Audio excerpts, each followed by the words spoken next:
डिस्चार्जचं काय वाटतंय? आणि दादा मामा इथून त्याची सुटका कधी होईल इथून? त्याची जरी सुटका झाली ना तरी तुझी सुटका होणार नाहीये बेटे.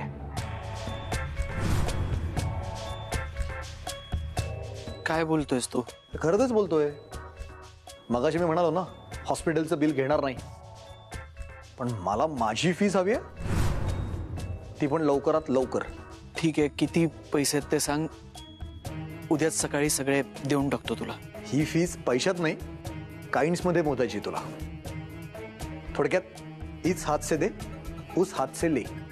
म्हणजे मी तुला दादा मामा मिळवून दिलाय, तू मला सई मिळवून दे लवकरात लवकर.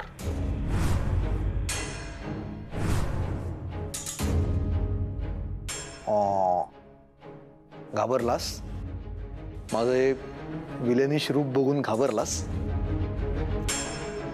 बघ ना आदित्य, काय झाली माझी अवस्था रे. सईचा हिरो बनायला मी विलन मला तयार झालो यार, पण तू काहीच करत नाहीयेस. म्हणजे एकदम लग्नासाठी नाही, निदान सईला एका कॉफी डेट साठी तरी तयार कर. म्हणजे डेटला ती आली ना, पुढचं मी माझं बघून घेईन. पण एवढं करशील ना माझ्यासाठी प्लीज? हो हो. नाही नुसतं हो नको म्हणू, मला रिझल्ट दिसायला पाहिजे. रिझल्ट. सई आहेस कुठे तू? अगं म्हणजे इथे आहेस पण तरी इथे नाहीयेस. तू बोलणार आहेस की नाही काही? जर बोलायचंच नव्हतं तर मला का बोलवलंय? आणि आता बोलवलंयस तर बोल काहीतरी. बोल बोल, बिंदास बोल. आणि जर बोलायचं नसेल ना तर ते तरी बोल. नाही ना, थांब ना यार, मला ऑलरेडी काही सुचत नाही, डोक्यात गोंधळ झालाय सगळा. मी गप्पा बसते पण तू बोल. ओके? काय बोलू, कसं बोलू, आणि बेसिकली तुझ्या समोर हे सगळं कसं बोलू तेच कळत नाही मला. ए, तू मला कधीपासून घाबरायला लागली? मी काय खाणार आहे तुला? हा म्हणजे कधी कधी तुझं थोडस डोकं खाईन. टाळी दे ना. ओके, मी सोपं करते. आदित्य बद्दल आहे. हो. मग तर सांगच, मला ऐकायचंय तुमची गाडी ट्रॅकवर आली आहे की नाही. कसली गाडी आणि कसला ट्रॅक? आज जे काही झालंय ना त्यानंतर तर मला कसं रिॲक्ट करावं हेच कळत नाहीये. म्हणजे त्यांनी प्रपोज केलंय तुला? नाही ना. ओ, म्हणजे तुला त्यांनी प्रपोज केलेलं हवंय? नाही नाही नाही, तसं काही नाही, तसं नाही. असंही नाही तसंही नाही. मी तुला सगळं खरं खरं सांगते. ओके? गेल्या अनेक दिवसांपासून माझ्यात आणि आदित्यमध्ये अशा काही गोष्टी घडल्यात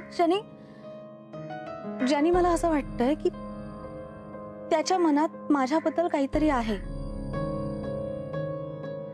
काहीतरी छान, हवं हवंसं, मैत्रीच्या पलीकडचं असं काहीतरी. प्रेम. प्रेम म्हणतात त्याला. मलाही तसंच वाटलं होतं, पण नाही ना, मला असं वाटतं की मी चुकले. तसं काहीच नाहीये. कशावरून? कारण आज त्यांनी पुन्हा एकदा मला सुयशशी लग्न कर असं सांगितलं. काय? हो.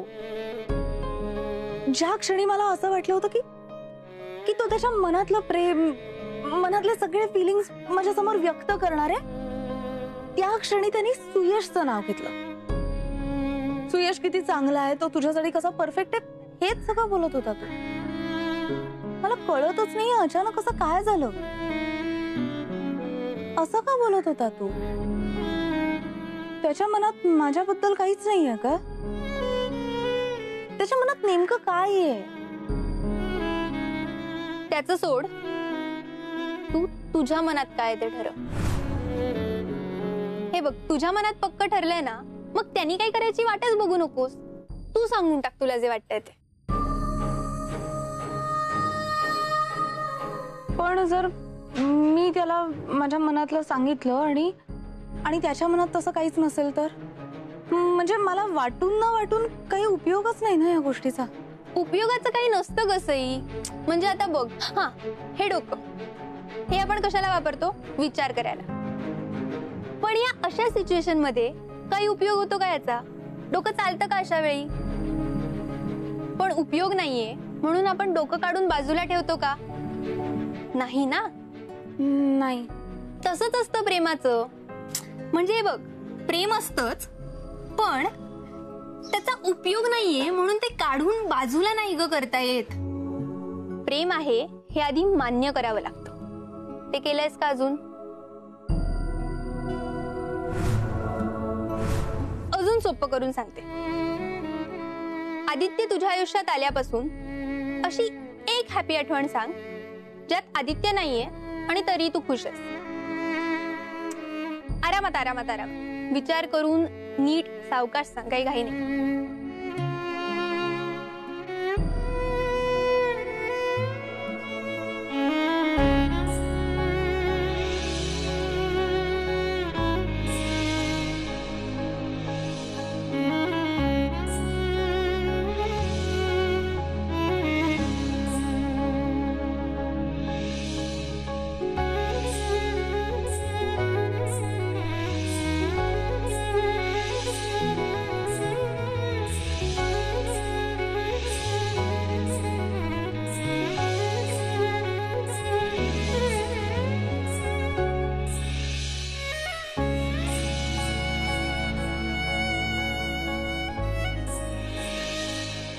नाहीये.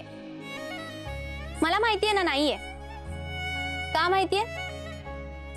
कारण तो तुझ्या आनंदाचं कारण बनलाय सई.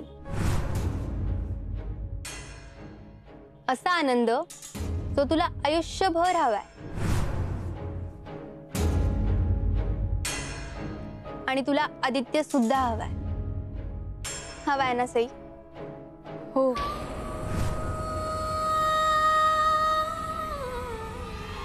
मला हवाय तो. मी प्रेमात आहे त्याच्या.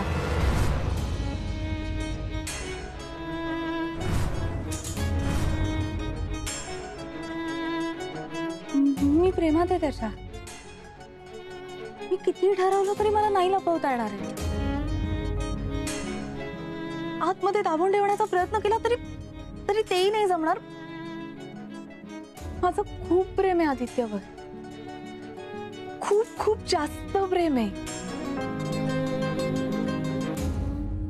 आणि म्हणूनच त्याच्या या आशा वागण्याचा त्रास होतोय मला. मला तो हवाय. मला दुसरं तिसरं काही नकोय. मला फक्त तो हवाय. आणि मला हे कळतच नाहीये. कळेल सई. तू सांगितलंस की कळेल त्याला. त्याच्या मनातही तेच असणार आहे अगं, माहितीये मला. फक्त ना तुमच्या दोघांमधून कोणीतरी एकाने आधी पाऊल उचलायला हवं. आणि ते तू उचलायला हवंय. हे बघ, बोलून टाकलंस तर मोकळी होशील ना. फार फार तर काय होईल, ते नाही म्हणतील ना तुला. हे मला हेच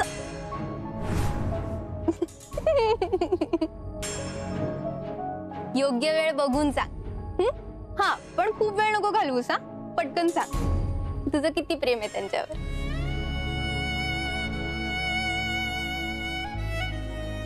नाही ना. थँक्यू.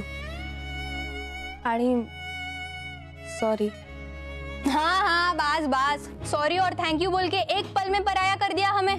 ठीक है, यही देखना बाकी था. आता काय आदित्य मिळाला ना बाबा. आता कोण नाही येणार ना यार.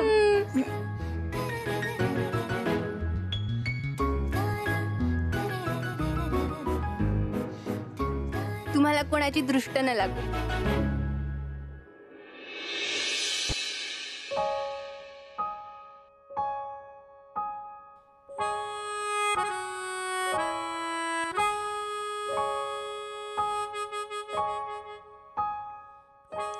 डॉक्टर, मी सांगतोय ना, मला काहीही होत नाहीये. मी अगदी बरा आहे.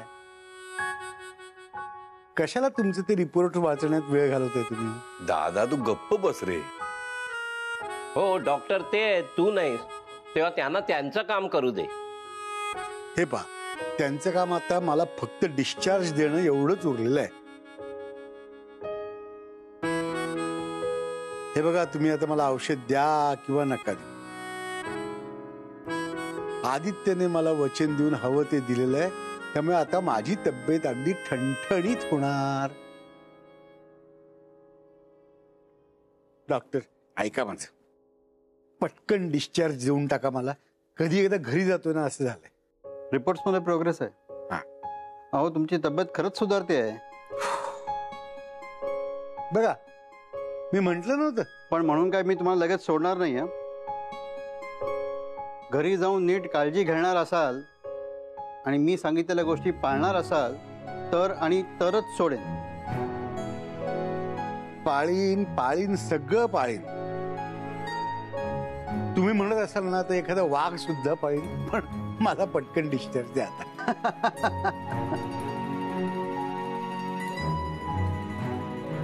जेवणामध्ये तिखट, मीठ, तेल कमी टाक. मऊ भात खा, उकडलेलं कडधान्य, भाज्या खा, सूप वगैरे प्या. ठीक, निघू मम्मी. 1 मिनिट, झालं नाही माझं अजून आहे. पुढचे 15 दिवस ऑफिसला जायचं नाही. 15 दिवस? डोक्याला ताण येईल असं काहीही करायचं नाही. कुणाशी वाद घालायचा नाही, चिडचिड करायची नाही. एकतर मस्त झोपून राहायचं आणि जागायचं असलं तर आनंदी राहायचं. श्वास घ्यायचा. दादा तू गप्प बस रे. डॉक्टर तुम्ही सांगा, मी सगळं करून घेतो याच्याकडनं. तुमचं काम सर्वात महत्वाचं. यांना आनंदी वातावरणात राहायची गरज आहे. तेव्हा जुने विषय, जुना वाद पुन्हा उफाळून येणार नाही एवढं बघा. त्यांच्या मेंदूवर ताण येईल अशी कुठलीही गोष्ट त्यांच्या कानावरही पडता कामा नये. आता ज्या काही गोष्टी माझ्या कानावरती पडतील त्याच्याकडे मी आनंदाने पाहणारे, आनंदाने ऐकणारे. गुड. आणि जे काही कानावरती पडेल ते सगळं गोड मानून घेणारे. Very good. आदित्य जे काही मला सांगेल ना ते ऐकायला माझे प्राण अगदी कंठाशी आलेले आहेत. मग तुम्हाला मोकळं करायला काहीच हरकत नाही.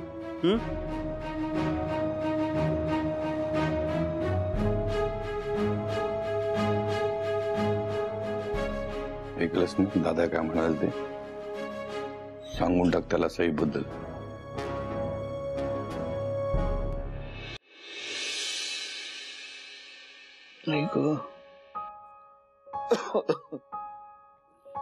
डॅडू, बेटू कुठे होतीस तू? तू नसलीस की माझी काय अवस्था होते माहितीये ना तुला. डॅडू, मी नसले की तुझी अवस्था वाईट होते माहितीये मला. पण आता तुझी वाईट अवस्था माझ्यामुळे नाही, ही तुला जी सर्दी झालीये ना त्यामुळे झालीये. हो ग, सर्दी झालीये, नाक चोंदलंय, घसा पण खवखवतोय आणि डोकं तर इतकं दुखतंय ना की काय करावं सुचतच नाहीये मला. मी सांगते, माझ्याकडे एकदम मॅजिकल उपाय, बरं वाटेल तुला. आता तू आलीस ना मग मला बरंच वाटणार आहे.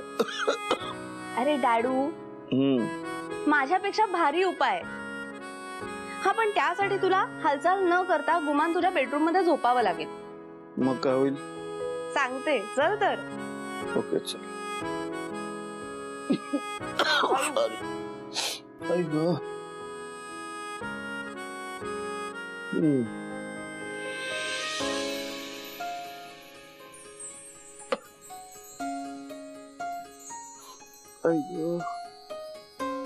सर्दी आणि डोकेदुखीवरचा उत्तम उपाय विक्स वेपरब. एकदा का विक्स वेपरब लावलास ना की बघ कसा आराम पडतो ते. काय सांगतेस काय?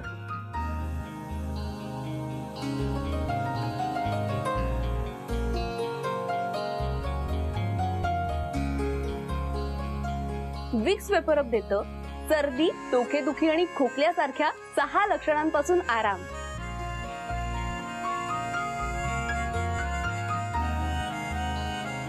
तू तर एक मोठा श्वास घे आणि डोळे मिटून झोपून जा. बघ उद्या तुला आठवणारही नाही तुला सर्दी झाली होती ते.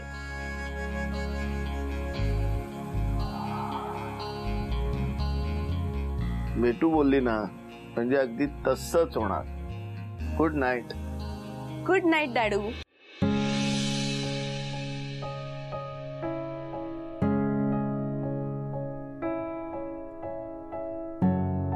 नींद मुझको आए दिल मेरा घबराए चुपके कोई आके सोया प्यार जगाए हो नींद मुझको आए.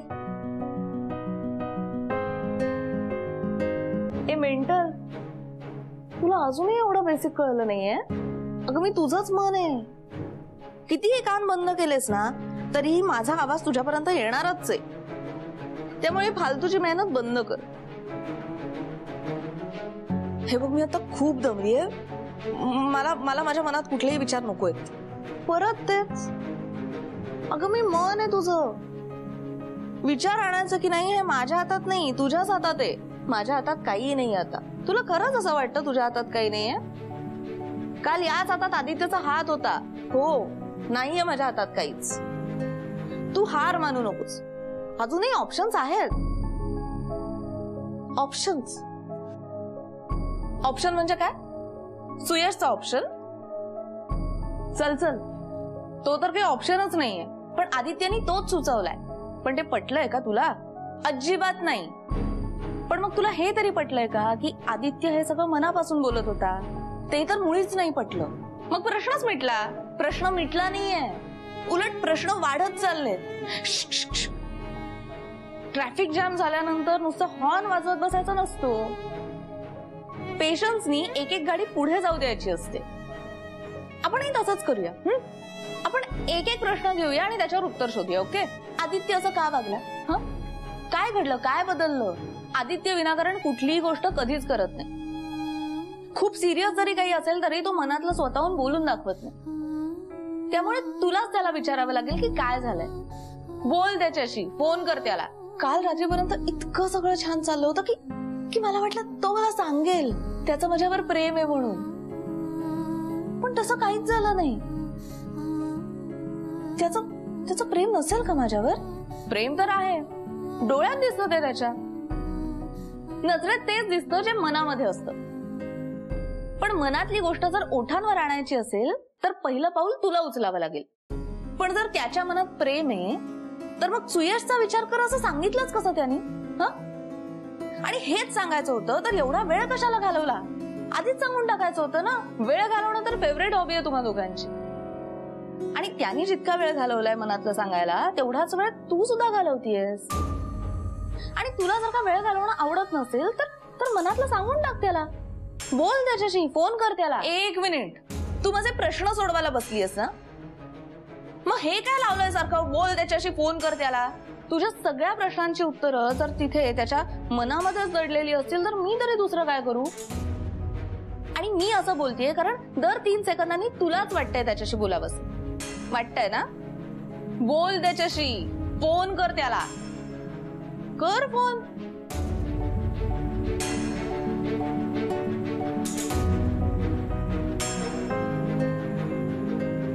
गडबडीत असेल तू. काहीतरी काम चालू असेल. पण हरकत नाही. आज नाही तर उद्या. उद्या नाही तर परवा. पण तू बोल त्याच्याशी. फोन. तू समशेर सिंग आहेस ना माझ्यातला? मग तूच काय मला लाज्जोगिरी करायला लावतीयस? आपल्याला मनापासून एखादी गोष्ट हवी असेल ना तर आपल्याला थोडं झुकतं माप घ्यावंच लागतं. मी झुकायचं? चल हट. मला जे काही करायचं होतं ना ते माझं करून झालंय. आता बास. आता मला ना तुझं तोंड पाहायचंय ना त्याचं. ना त्याच्याशी काही बोलायचंय ना तुझं काही ऐकायचं. आता मी माझ्या मनाविरुद्ध जगेन पण आदित्यशी बोलणार नाही. आणि माझ्या मनातलं तर त्याला अजिबात सांगणार नाही. Good night. Good bye.